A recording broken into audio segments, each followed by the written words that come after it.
Yang pertama, Tribuners, kita akan menuju ke kasus terkait dengan dugaan korupsi yang juga jerat mantan Mendikbud Ristek Nadiem Makarim. Ternyata ada sebuah fakta baru yang kabarnya terungkap dalam sidang lanjutan kasus ini, Tribuners, yang kabarnya kasusnya ini merugikan negara hingga 2,1 triliun rupiah. Direktur Jenderal Pendidikan Dasar dan Menengah, Hamid Muhammad, kabarnya mengaku telah membeli sendiri sebuah laptop berbasis Chromebook seharga 32 juta rupiah melalui marketplace setelah kerap dipengaruhi oleh ex-konsultan teknologi Kemendikbudristek Ibrahim alias Ibam. Jadi pengakuan ini disampaikan Hamid ketika dirinya hadir sebagai saksi dalam sidang lanjutan kasus korupsi pengadaan Chromebook di Kemendikbudristek tahun 2019-2022 dengan terdakwa ini mantan Direktur SD Sri Wahyuning, kemudian mantan Direktur SMP Mulyat Syah dan Ibrahim Arif alias Ibam sebagai ex-konsultan teknologi. Dan tentunya sidang ini dilaksanakan hari ini, Selasa 23 Desember, di Pengadilan Tipikor Jakarta. Dalam ruang sidang itu, jaksa telah menanyakan apakah benar Hamid membeli Chromebook saat pembahasan berlangsung melalui Zoom meeting. Nah, Hamid ini membenarkan dan juga menjelaskan bahwa keputusan ini muncul setelah dua pertemuan dengan IBAM yang selalu mempromosikan keunggulan perangkat tersebut. Kemudian Hamid ini mengaku memang tidak tahu barang Chromebook ini seperti apa. Nah, kemudian ia akhirnya mencari sendiri dan membeli di marketplace. Jaksa pun kemudian mendalami terkait harga dan spesifikasi perangkat dan Hamid pun menyebut bahwa nominal yang tertera ini 3,299 juta, namun ia membayar sekitar 3,2 juta setelah diskon. Dan iya, ini membeli memang di toko online ya, Tribuners. Kemudian terkait dengan spesifikasi laptop yang dibeli oleh Hamid ini ternyata justru lebih tinggi dibandingkan dengan yang ditawarkan IBAM dengan layar 14 inci dan juga kapasitas penyimpanan 64 GB. Nah, Tribuners, dalam sidang di Pengadilan Tipikor pada hari ini ya, jaksa penuntut umum kabarnya menyinggung terkait rendahnya IQ anak-anak di daerah tertinggal, terdepan, dan terluar atau 3T yang ia menyinggung bahwa hal ini menjadi salah satu gagalnya program digitalisasi pendidikan era ex Mendikbudristek Nadiem Makarim. Ketua Tim JPU ini mengatakan bahwa peran dalam program digitalisasi pendidikan banyak yang tidak dilandasi dengan kajian. Bahkan pengadaan yang ada ini juga kabarnya tidak merujuk pada PJMN atau Rencana Pembangunan Jangka Menengah Nasional. Kemudian berdasarkan penilaian JPU juga, peningkatan kualitas SDM ya, termasuk program digitalisasi pendidikan di daerah 3T. Tetapi pengadaan laptop berbasis Chromebook ini dikatakan tidak memberikan hasil karena laptop ini tidak bisa digunakan jika tidak ada internet. Sementara itu kita bisa tahu ya memang sinyal internet di daerah 3T ini tidak stabil.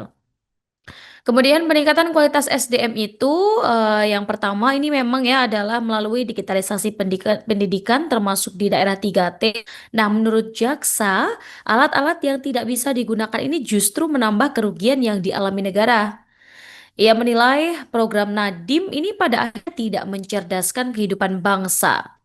Bahkan jaksa menganggap rendahnya IQ ini menjadi parameter dari kualitas SDM yang tentu ada di daerah 3T. Dan Tribuners, ada lagi satu informasi update berkaitan dengan kasus Nadiem, yaitu kaitan antara investasi Google dengan Gojek. Kuasa hukum Nadiem Makarim, Ari Yusuf menegaskan bahwa investasi yang diberikan Google ke Gojek ini sebenarnya sudah dilakukan jauh sebelum resmi dilantik menjadi Mendikbudristek oleh Presiden ke-7 RI Joko Widodo. Ari juga menegaskan bahwa investasi yang di Google kepada Gojek ini hanyalah skema bisnis biasa Tribuners dan tidak terkait dengan pengadaan laptop Chromebook yang dilakukan oleh Nadiem semasa ia menjabat. Dan hal ini diungkap oleh Ari untuk menanggapi dakwaan jaksa dalam sidang kasus dugaan korupsi pengadaan laptop Chromebook. Tribuners pada Selasa 16 Desember lalu.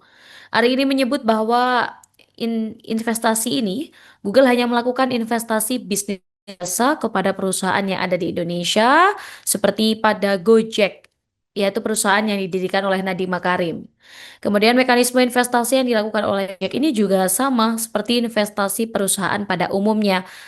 Sehingga Ari ini menekankan bahwa investasi Google ini tentunya tidak ada hubungannya dengan proyek pengadaan laptop Chromebook di Kemendikbudristek.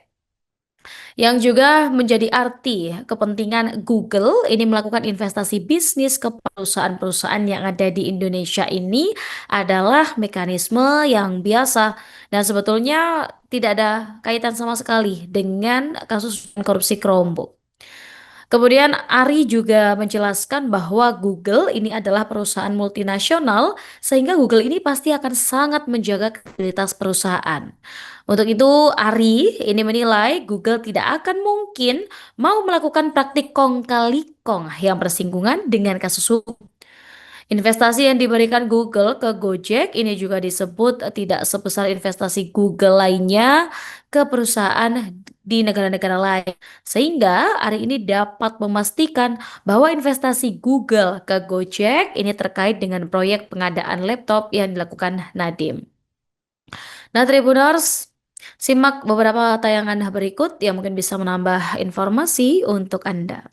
Pak Nadiem ada tanggapan sendiri begitu Pak terkait dengan dakwaan dari JPU kemarin, ada sejumlah hasil seperti Pak Nadiem memperkaya diri sendiri dan lain-lain, apa Pak Nadiem sudah mendengarkan itu? Iya, ini Pak Wiki. Terima kasih. Sebenarnya itu kan sudah beberapa kali naik beritanya ya, dan itu juga sudah beberapa kali kita jawab sebenarnya Pak Hari depan. Jadi soal tanggapan terima uang itu ya kita tidak benar ya. 809 itu sebenarnya bukan ke Pak Nadiem uangnya, tapi ke PT Gojek. Nah itu berita itu sebenarnya dari minggu kemarin sudah ada jawaban kita soal itu. Jadi tidak benar itu dia menerima cara pribadi. Demikian. Siap. Pak, ini kan kalau di dalam dakwaan sebelumnya kan disebutkan ya kalau keuntungannya Mas Nadiem itu dari investasi Google. Sebenarnya bisa nggak sih Pak kalau misalnya dibilang memperkaya diri sendiri investasi negara lain, tapi dihitung untuk dalam kasus korupsi itu seperti apa sih sebenarnya dari pihak melihat? Nah itu pertanyaan menarik tuh ya. Jadi sebetulnya investasi Google ini sudah berlangsung jauh sebelum Nadiem menjadi menteri. Dan ini merupakan skema bisnis yang biasa. Artinya kepentingan Google melakukan investasi bisnis kepada perusahaan-perusahaan yang ada di Indonesia itu mekanisme yang biasa. Dan sebetulnya kaitan dengan proyek ini sama sekali tidak ada hubungannya. Karena kita sama-sama ketahui Google ini perusahaan multinasional, tentunya mereka sangat menjaga kredibilitas mereka. Dan mereka tidak mungkin akan melakukan kong kali kong dalam persoalan-persoalan seperti ini. Dan investasinya juga bukan merupakan investasi yang besar dibandingkan dengan investasi-investasi Google di negara-negara lain. Jadi saya tegaskan sekali lagi bahwa ini skema bisnis biasa investasi Google ke Gojek tersebut. Pak Nadiem ada tanggapan sendiri begitu Pak terkait dengan dakwaan dari JPU kemarin. Download Tribun X sekarang, menghadirkan lokal menjadi Indonesia.